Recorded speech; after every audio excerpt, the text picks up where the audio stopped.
We all know how amazing we feel when we get a few nights of really good sound sleep, when we live into God's rhythm.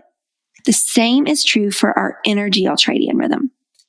When we lean into this rhythm and go the way that God intended it to go, our entire life changes. I know that's a bold statement, but it's truth. Welcome to the Rhythm Restoration Podcast, the show rooted in scripture and scientific research, where you will learn to achieve maximum success in your business and personal life by actually working less hours. You will conquer burnout, find your purpose, restore your passion, and be more productive than ever. If you think it's too good to be true, it's not. It's exactly how God designed our bodies. And the science of our rhythms has actually been around for over 7 decades. But no one has ever looked at it through a biblical lens until now. Hi, I'm your host, Liz Bagwell, a published scientist turned healthcare executive, wife and mom of 3, who burned out at the top and found my purpose at rock bottom. Follow along with me as I leave everything behind in pursuit of helping others restore God's design for their personal lives and businesses. This will be raw, the good, the bad, and the ugly of what it's like when you stop running and start living in pursuit of what truly matters. Together, you'll cultivate a more balanced, joy-filled life, gaining the peace and freedom only found when leaning into God's design for your mind, body, heart, and soul.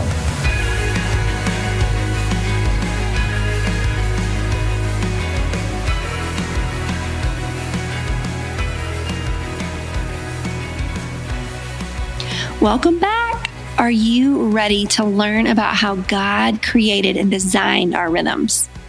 I am so thrilled that you decided to continue listening. And if there's one single episode that you will need to hear in order for the next several months to be as life-changing as possible, it's this one. This episode is the foundational layer from which we will build upon for the rest of this series. And I promise you do not need a science degree or any type of medical training for this to make sense.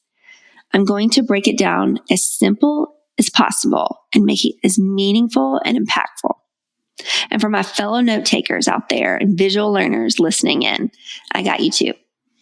At the end of this episode, I will let you know where to go to get all of the notes and visual references I created. But for now, I want you to just sit back, listen, soak it in, but don't stress jotting down everything because you can access the notes, visuals, and the scientific research paper links later if you so wish. Speaking of good scientific references, I want you to know that I am standing on the shoulders of great, incredible, brilliant individuals who have dedicated their lives to many of the things we will be discussing today. To kick us off, as any good executive will tell you, when we're thinking strategically and high level, we need to begin with the end in mind, then back our way into it. So what is our end goal? What do we want out of this? Now, if you can answer yes to any of these questions, then I highly recommend you keep listening. Do you want to live a less stressful life? Do you want to have more time to spend doing things that you are passionate about? Do you want to get rid of burnout, have more energy, be more productive than ever, but working less hours? Do you want to be more present with your family or more in tune with your body? Decrease the effects of frequent or chronic illnesses in your life. And lastly, this is our overarching goal. Do you want to live a happier, healthier, longer life? Yes, we all do. And that's exactly what God wants for us. Quick point, this applies to everyone, not just executives or professionals. I'm talking stay-at-home moms, entrepreneurs, moms and dads working multiple jobs just to break even because we've all been there. Mechanics, shout out to my dad, physicians, nurses, grocery store clerks. The way we are living is killing us. And I'm a perfect example of that. Okay, now that we have our goals and we know our North Star, where we are heading, let's start with the fundamentals and lay that foundation I spoke about earlier and discuss how do we get there. When you think about the human body, I want to know, what is the first word that pops into your mind? Really, I'd love to know. For me personally, it's the word complex. I can recall at times while getting my undergraduate degree, especially in classes like biochemistry and immunology, having my eyes just well up with tears thinking, wow, God, wow. Only you could create something so insanely complex and beautiful. I held conversations with professors and teaching assistants who shared the same belief. Some of them told me they were atheists, non-believers, before getting into their specific fields. And here is what is even crazier, is that there is still so much about the human body and its processes that we do not know yet. We've got ChatGPT, we've got self-driving cars, we can land on Mars, we can go to the moon if we want, but we still don't know so much about the body. It has hundreds, if not thousands, of systems and rhythms. But for the sake of this episode, we are only going to speak specifically to a couple of our body's rhythms.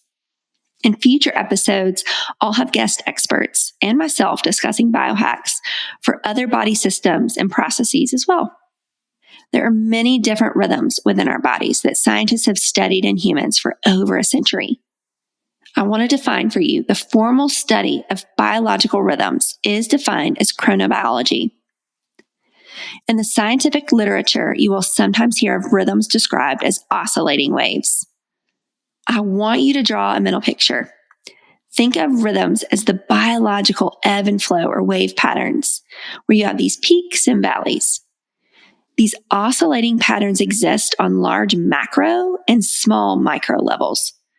To start with macro, think as general or as large as the concept of a sleep-wake pattern, or as small as the rhythms that actually exist all the way down to our individual DNA strands. Rhythms are measurable, observable, quantifiable, and have physiological patterns that our bodies must maintain in order to function. Many neuroscientists, physiologists, psychologists, psychiatrists researching our biological rhythms.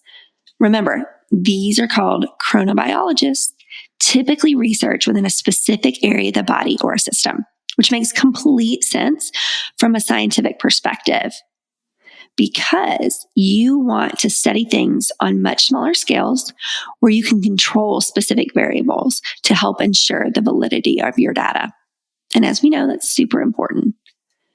The problem, though, that creates for us is that then we have these silos and we don't have a true holistic lens of the entire body and how these systems and rhythms interact and affect one another, that then affect our health, longevity, and overall well-being.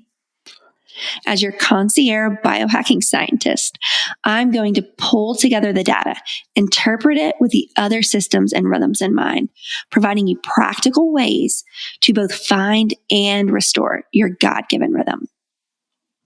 Now that we have a concept of a rhythm, let's dig into the science. I'm going to start at the 50,000 foot view and then make my way as granular as I can while still keeping it practical and impactful. We've defined chronobiology.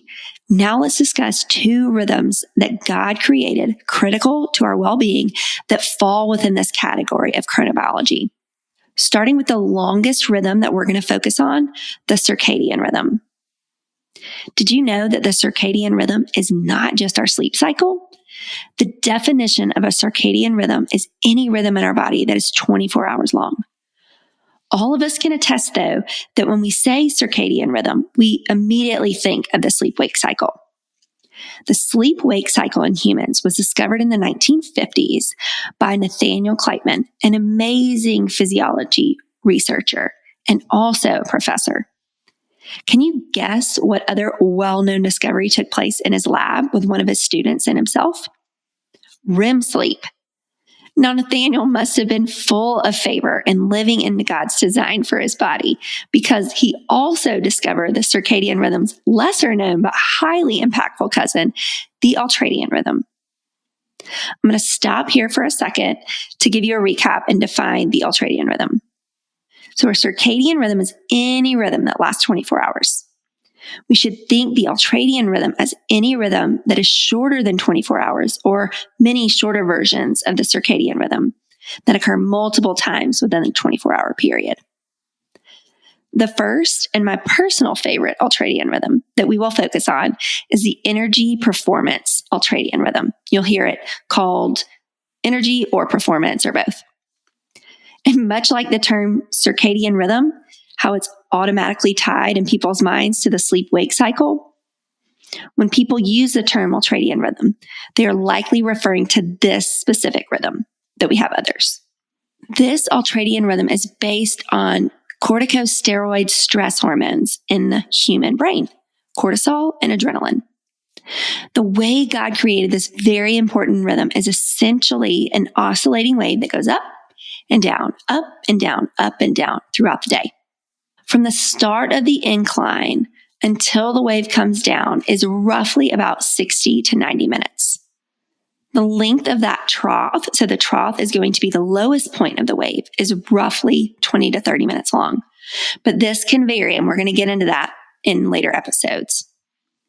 From a biochemical standpoint, a set dose or amount of cortisol and adrenaline begin pulsing out, and the wave starts to incline. At the peak, or the wave's crest, that is when the highest concentration of cortisol and adrenaline meant to be pushed out are found in our bodies. When it is the correct concentration, so not too much or not too little, we have peak performance, both from an energy and a focus standpoint. After the concentration of cortisol and adrenaline peak at that crest, it starts to taper off for the remainder of that 60 to 90 minutes. And that's when we start to see our focus and energy declining. Once we are at the bottom of that wave, so after that 60 to 90 minutes are up, and that dose of adrenaline and cortisol that just got sent out or used up, that's when we need to enter into rest and renewal mode for our bodies. And that should last minimal 20 minutes. When we skip this rest and renewal period between waves, it signals to our bodies that it needs more cortisol and adrenaline. So the body immediately creates more that originally intended for that next phase of rhythm. And that creates two problems. The first is that without a rest period, we haven't had time for our body to renew and give us the big giant peak that we need next. Instead, our next wave is much smaller than it could be. The second problem this causes is that when we do it over and over and over again, think about it, all throughout the day after day, month after month, year after year, we are making our bodies create way more cortisol and adrenaline than the way God intended. We dip into our body's emergency reserves and go from a parasympathetic to a sympathetic arousal, a physiological state more commonly known as fight or flight. We all know that feeling. We feel anxious and zapped all of the time. At the end of the day, we have little to no energy left to do the things that we love because we've used it all up already, and then some. Going back to the sleep-wake cycle quickly to hopefully help drive home the importance of staying within our rhythms, we can all attest to what it's like when we mess with our sleep cycle. Whether going to bed too late for whatever reason or waking up several times throughout the night, we all know how absolutely miserable that next day is. Why? Because we mess with our rhythm. We went against the way that God intended it to be. So on the flip side, we all know how amazing we feel when we get a few nights of really good sound sleep, when we live into God's rhythm. The same is true for our energy ultradian rhythm. When we lean into this rhythm and go the way that God intended it to go, our entire life changes. I know that's a bold statement, but it's truth. The problem is that our society and culture does not live life in this rhythmic way.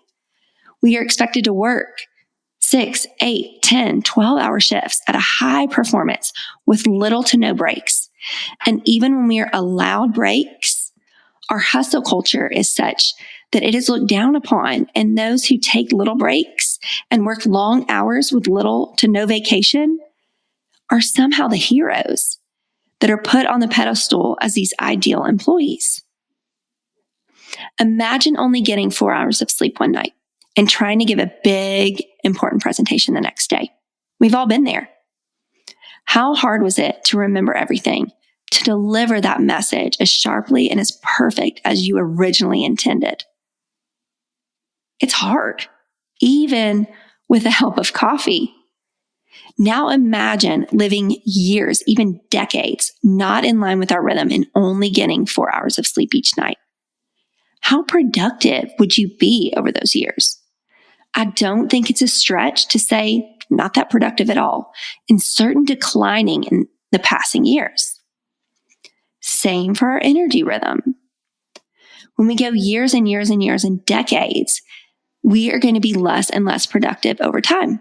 We're going to be sicker and sicker, just like I was. Our bodies will go into adrenal fatigue, and this whole cascade of other systems and rhythms will be affected. And we will find ourselves, as I did, exhausted, burned out, unhappy, depressed, and anxious. And not only thinking about our calling, but what about our light? It's hard to see that light that God placed within each of us and share it when we're that miserable. So how do we fix it? We start by identifying your unique God-given energy ultradian rhythm.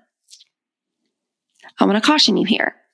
In the literature and in some life coaching materials that you find will tell you all you need to do is work in 60 to 90 minute increments with breaks of 20 to 30 minutes in between for 2 weeks, and it's going to fix all your problems. I want to caution you there because it's not 100% true. It would be, of course, if we lived inside a lab and had control over all these variables, but we don't. Not to mention, each of our unique DNA is different. So our rhythms are different too. What is the solution? So I've created a 5-step practice to identifying your unique God-given rhythm that we are going to spend the entire next episode going over.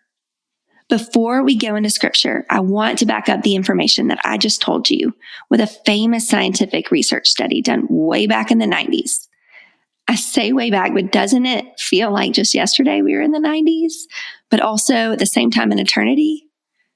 Maybe, I don't know, maybe it's just me. Okay, so this is a violin study. It is one of the most frequently cited studies from psychologist Anders Ericsson from Florida State University. He analyzed top violinists and the specific factors that contributed to their overall success. Really cool study. I'm going to link it in the resources. So during the study, he discovered some overlapping characteristics that were really intriguing.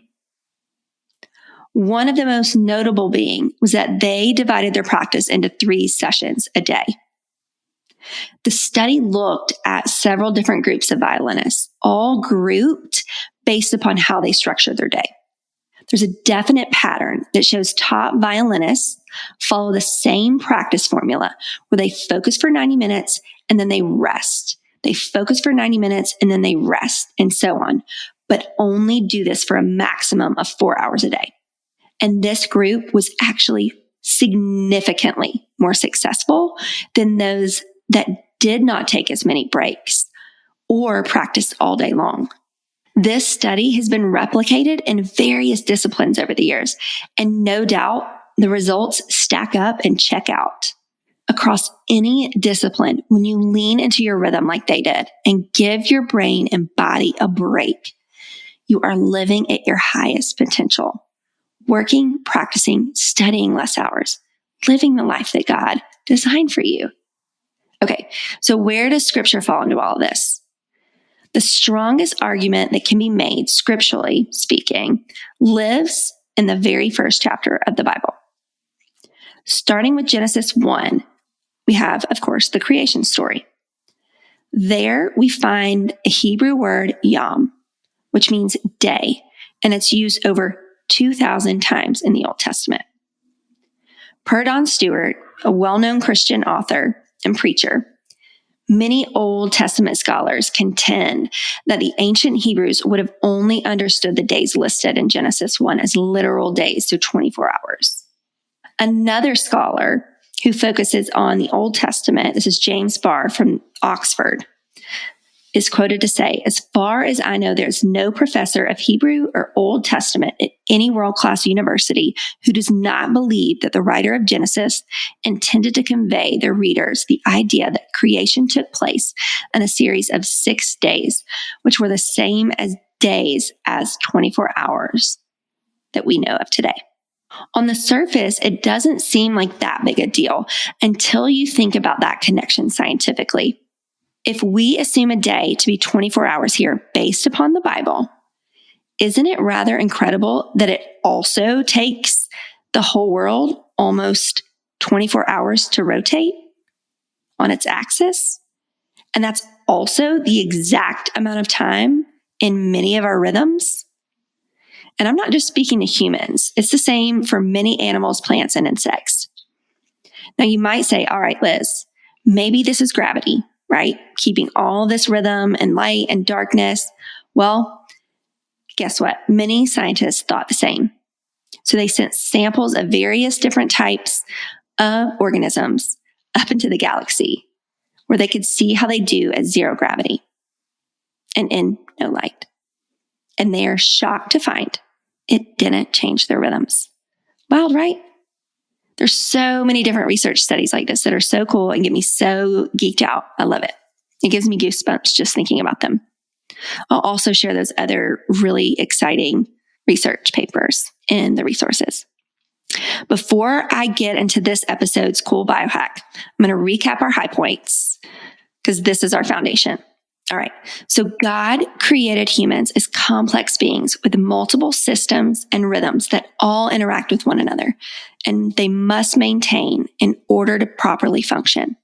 One of our main rhythms is categorized as circadian, which is any rhythm lasting 24 hours in length. And the other main rhythm is the Ultradian rhythm, categorized as anything shorter than 24 hours and typically present as oscillating waves on a graph. He longs for us to find our unique rhythms and live in them as best we can to live the life that He intended us to live. But that is going to take some changes on our part. Remember though, the goals that we talked about at the beginning of today's episode, isn't it worth it? I promise the steps to get you there are practical ones, and that in the end, it will help you to cultivate a more joy-filled life, gaining the peace and freedom that only comes when you lean into God's design for your life.